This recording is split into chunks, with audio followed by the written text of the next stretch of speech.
High, আজকের recipe Afghani egg korma. So let's make. প্রথমে ডিমগুলোকে চাকুর সাহায্যে এভাবে একে একে কেটে নিন।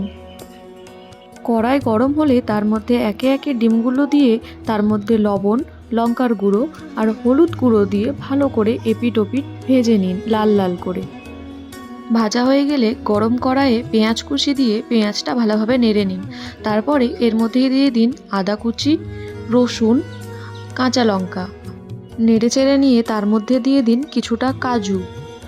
ভালোভাবে নেড়েচড়ে লাল লাল না হওয়া পর্যন্ত সেগুলো ভাজতে থাকুন। প্রায় লাল লাল হয়ে গেলে তার মধ্যে কিছুটা জল দিয়ে সেটা 2 মিনিট ঢাকা দিয়ে হালকা সেদ্ধ করে নিন। হালকা সেদ্ধ হয়ে গেলে সেগুলো নেড়ে ঠান্ডা করে একটি মিক্সির মধ্যে সেগুলো দিয়ে দিন। সাথে দিয়ে দিন কিছুটা ধনেপাতা দিয়ে একটি স্মুথ পেস্ট বানিয়ে নিন। গরম কড়াইয়ে ফাটানো এলাচ আর দারচিনি দিয়ে কিছুটা নেড়ে চুড়ে তারপরে সেই আগের তৈরি পেস্টটা দিয়ে দিন।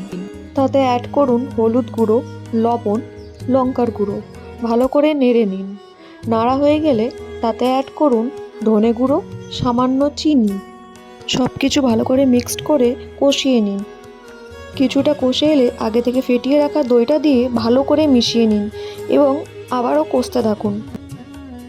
কষে এলে ভালো করে নাড়াচাড়া করে আগে থেকে ভেজে রাখা ডিমগুলি একে একে তাতে দিয়ে দিন। এবার ভালো করে নেড়ে নিন যাতে মশলাগুলো ডিমের ভেতরে ভালো করে ঢুকতে পারে।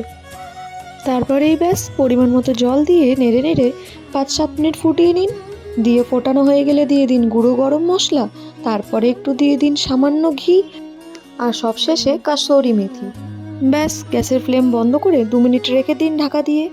একটি পাত্রে তুলে নিয়ে বেরেস্তা আর কাসুরি মেথি দিয়ে সার্ভ করুন।